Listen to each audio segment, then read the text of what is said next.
जय श्री राम। अब प्रभु श्री रामचंद्र जी की कथा में आगे है कि राजा दशरथ जी के पास पत्र आया है राजा जनक जी के यहाँ से, और दशरथ जी इतने प्रसन्न हैं कि वह बारंबार वह पत्र पढ़ करके सुनाते हैं। पहले उन्होंने अपनी राज्यसभा में पढ़ा, उसके बाद उन्होंने भरत और शत्रुघ्न जी के लिए पढ़ा, और वही पत्र उन्होंने फिर वशिष्ठ गुरु जी के लिए पढ़ा, और फिर वह अपनी रानियों को पढ़ करके सुनाते हैं।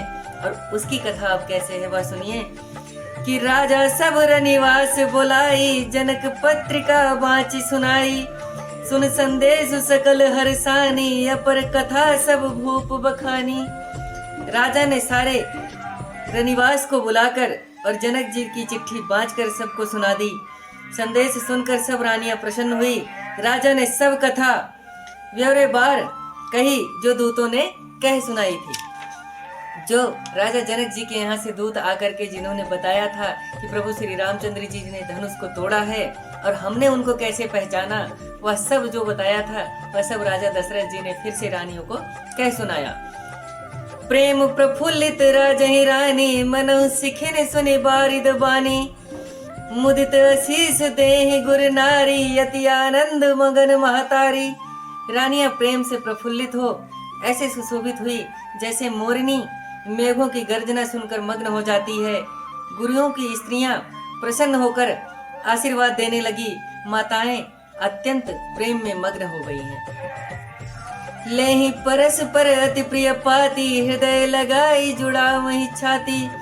राम लखन कह कीरति करनी, बारह पार भूप बरबरनी। और आपस में उस बहुत ही प्रिय चिट्ठी को हृदय से लगाकर छाती ठंडी करने लगी। श्री राम लक्ष्मण जी की कीर्ति और करनी का महाराज दशरथ ने बारंबार वर्णन किया, क्योंकि प्रभु श्री रामचंद्र जी और लक्ष्मण जी को गए बहुत दिन बीत गए हैं और पहली बार उनकी सच्ची सुधि इस चिट्ठी के रूप में आई है। तो सभी रानियां प्रसन्न होकर के उसको अपने हृदय से लगा लेती हैं, मानो प्रभु श्री रामचंद्र जी ही आ गए हों। मुनि प्रसाद कही द्वार सिधाए, रानी तब मही देव बुलाए। दिए दान आनंद समेता, चले विप्र बर आशीष देता।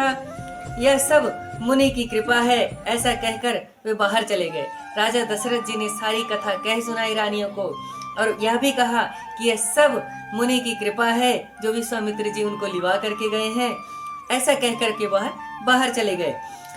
रानियों ने ब्राह्मणों को बुलाया और आनंदित हो अनेक दान दिए। श्रेष्ठ ब्राह्मण आशीर्वाद देते हुए गए। जांचक लिए हकारी, देन निछावर कोटि विधि। चिरजीवों सुतचारी, चक्रवर्ती दशरथ के। फिर याचकों को बुलाकर करोड़ों भात की वस्तुएं न्यौछावर में दी। चक्रवर्ती महाराज दशरथ के चारों पुत्र चिरंजीवी हों ऐसा आशीर्वाद देकर के याचकगण भी गए। और इसी प्रकार प्रभु श्री रामचंद्र जी की कथा में बने रहने के लिए आपका हृदय से धन्यवाद। जय श्री राम।